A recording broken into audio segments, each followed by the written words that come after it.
नमस्कार बच्चे, कैसे हो सब। चलो बच्चों, आज हम कक्षा 8 विषय हिंदी में पाठ 4 समझेंगे। पाठ का नाम है कर्मयोगी लाल बहादुर शास्त्री।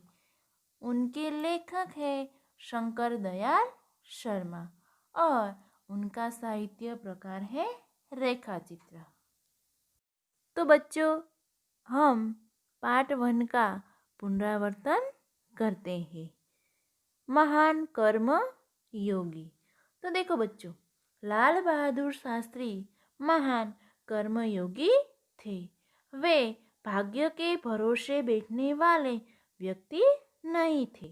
उनके लिए कर्म ही ईश्वर था। कर्म के प्रति बिना किसी फल की आशा किए वे पूरी तरह समर्पित थे। उनमें गीता के निष्काम कर्मयोगी के लक्षण देखे जा सकते हैं। शास्त्री जी के चरित्र और जीवन दर्शन में 3 बातें मुख्य थी। पहली, अपने उद्देश्य के प्रति दृढ़ आस्था।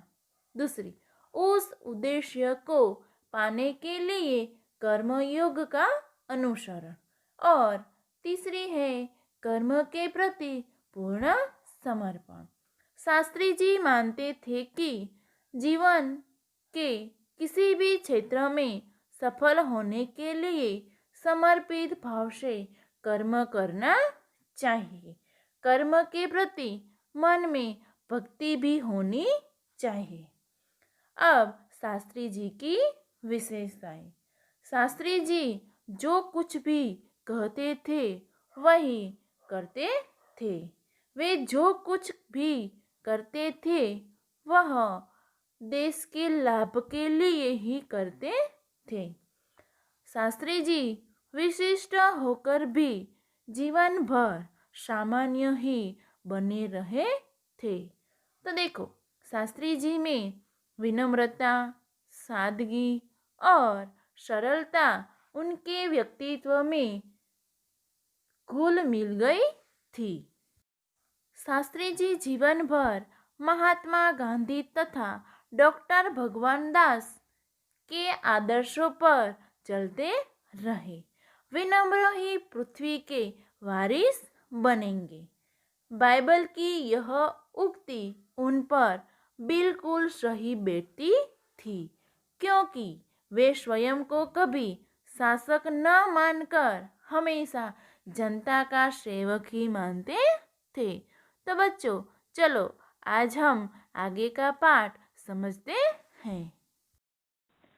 शास्त्री जी ने हमारे देश के स्वतंत्रता संग्राम में तब प्रवेश किया था जब वे एक स्कूल में विद्यार्थी थे और उस समय उनकी उम्र 17 वर्ष की थी। गांधी जी के आह्वान पर वे स्कूल छोड़कर बाहर आ गए थे। इसके बाद काशी विद्यापीठ में उन्होंने अपनी शिक्षा पूरी की। उनका मन हमेशा देश की आज़ादी और सामाजिक कार्यों की ओर लगा रहा। परिणाम यह हुआ कि सन 1926 में वे लोक सेवा मंडल में शामिल हो गए, जिसके वे जीवन भर सदस्य रहे। इसमें शामिल होने के बाद से शास्त्री जी ने गांधी जी के विचारों के अनुरूप अछूतोद्धार के काम में अपने आप को लगाया। यहाँ से शास्त्री जी के जीवन का एक नया अध्याय प्रारंभ हो गया। सन 1930 में जब नमक कानून तोड़ो आंदोलन शुरू हुआ तो शास्त्री जी ने उसमें भाग लिया, जिसके परिणाम स्वरूप उन्हें जेल जाना पड़ा। यहाँ से शास्त्री जी की जेल यात्रा की जो शुरुआत हुई तो वह सन 1942 के भारत छोड़ो आंदोलन तक निरंतर चलती रही। इन 12 वर्षों के दौरान वे 7 बार जेल गए। इसी से यह अंदाजा लगाया जा सकता है कि उनके अंदर देश की आज़ादी के लिए कितनी बड़ी ललक थी। दूसरी जेल यात्रा उन्हें सन 1932 में किसान आंदोलन में भाग लेने के लिए करनी पड़ी। सन 1942 की उनकी जेल यात्रा 3 वर्ष की थी, जो सबसे लंबी जेल यात्रा थी। तो इस पैराग्राफ में यह कहा गया है कि जब शास्त्री जी की उम्र यानी कि आयु 17 वर्ष की थी और वे स्कूल में विद्यार्थी थे, तब उन्होंने देश के स्वतंत्रता संग्राम में प्रवेश किया था। गांधी जी के आह्वान पर उसने स्कूल भी छोड़ दी थी। इसके बाद उन्होंने काशी विद्यापीठ में अपनी शिक्षा पूरी की थी। शास्त्री जी सन 1926 में लोक सेवा मंडल के सदस्य बने और जीवन भर उसके सदस्य रहे थे। तो देखो, इस संस्था के द्वारा ही उन्होंने अछूतों के उद्धार का कार्यक्रम चलाया था। देखो बच्चों, सन 1930 में जब नमक कानून तोड़ो आंदोलन शुरू हुआ तो शास्त्री जी ने भी उसमें भाग लिया था।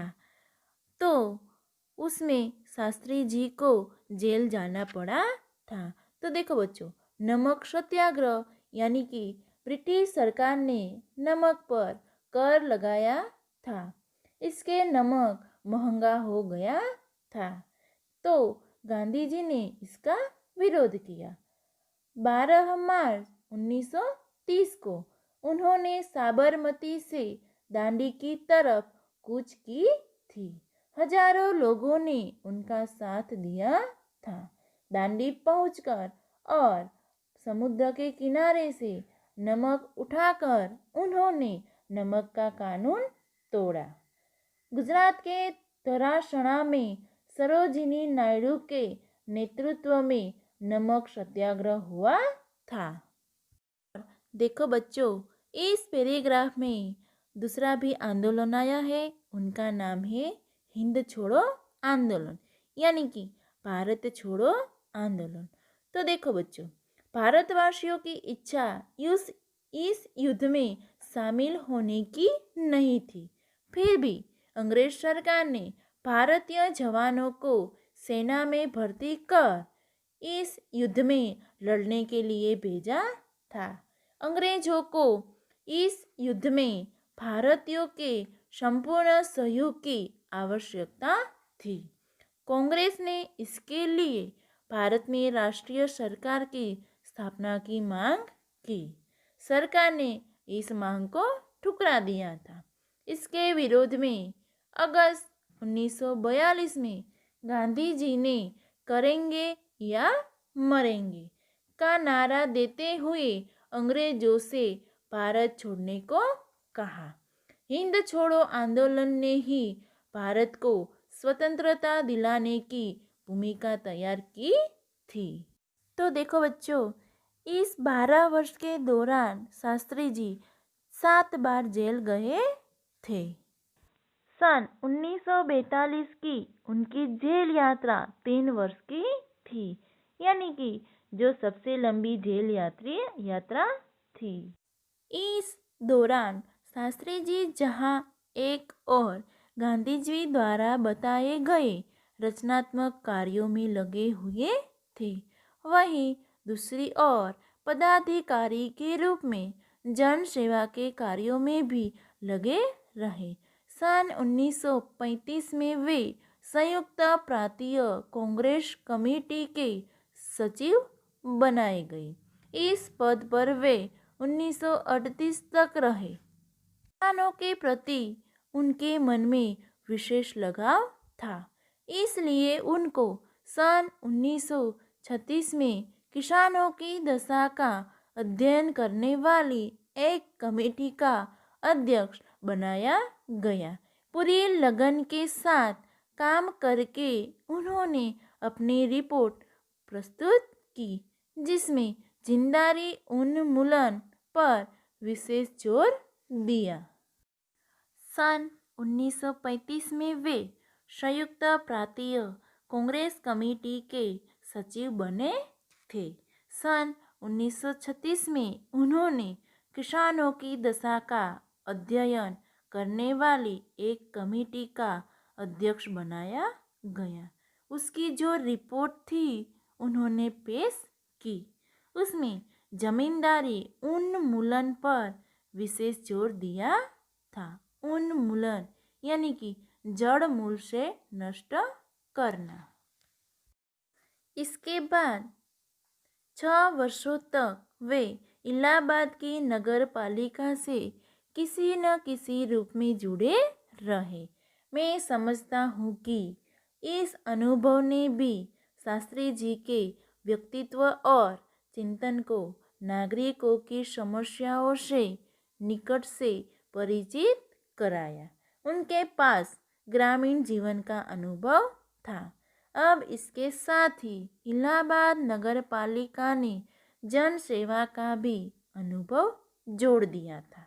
लोकतंत्र की इस आधारभूत इकाई में कार्य करने के कारण वे देश की छोटी छोटी समस्याओं और उनके निराकरण की व्यवहारिक प्रक्रिया से अच्छी तरह परिचित हो गए थे। कार्य के प्रति निष्ठा और मेहनत करने की अदम्य क्षमता के कारण सन 1937 में वे संयुक्त प्रांतीय व्यवस्थापिका सभा के लिए निर्वाचित हुए।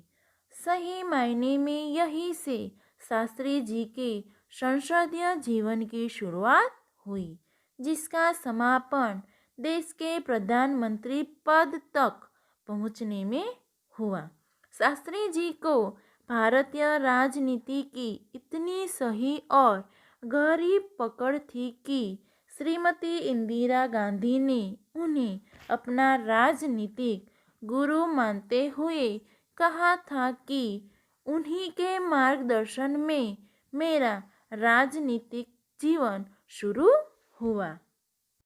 तो देखो बच्चों, शास्त्री जी 6 वर्षों तक इलाहाबाद की नगर पालिका से किसी न किसी रूप में जुड़े रहते थे।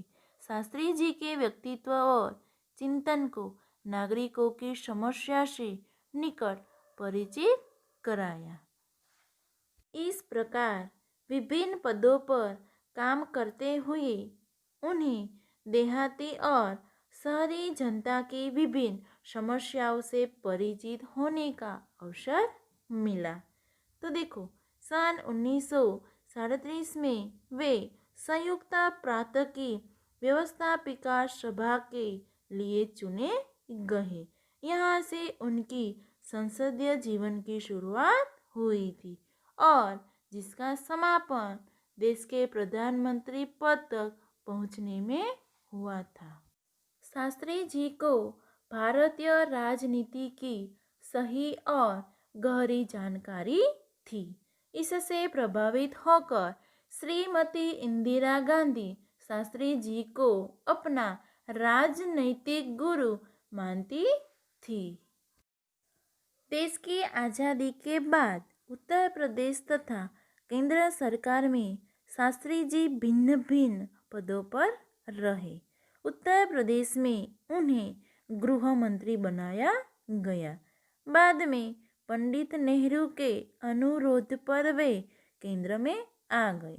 केंद्र में उन्होंने रेल और परिवहन, संचार, वाणिज्य, उद्योग और गृह जैसे महत्वपूर्ण मंत्रालयों में मंत्री पद संभाला। इन पदों पर रहते हुए शास्त्री जी ने अपनी जिस प्रशासकीय दक्षता का प्रमाण दिया वह हमारे देश के लिए एक उदाहरण है। अपने मंत्रालयों के कार्यों में उनका दृष्टिकोण अत्यंत व्यवहारिक तथा सभी प्रकार की औपचारिकताओं से परे होता था। वे अपने को कभी भी अपने पद के कारण ऊंचा नहीं मानते थे। उनकी बड़ी सीधी सी धारणा थी कि वे जनता के शासक नहीं बल्कि जनता के सेवक हैं। ऐसी भावना से कार्य करने के कारण उन्हें अपने मंत्रालय में तो लोकप्रियता मिली, साथ ही साथ सारे देश में भी लोकप्रियता मिली। इसी लोकप्रियता का परिणाम था कि पंडित नेहरू के निधन के बाद देश ने उन्हें प्रधानमंत्री के रूप में स्वीकार किया। देश के इस महत्वपूर्ण पद पर रहते हुए केवल 19 महीने के छोटे से समय में उन्होंने जितनी सफलताएं और लोकप्रियता प्राप्त की वह एक उदाहरण है।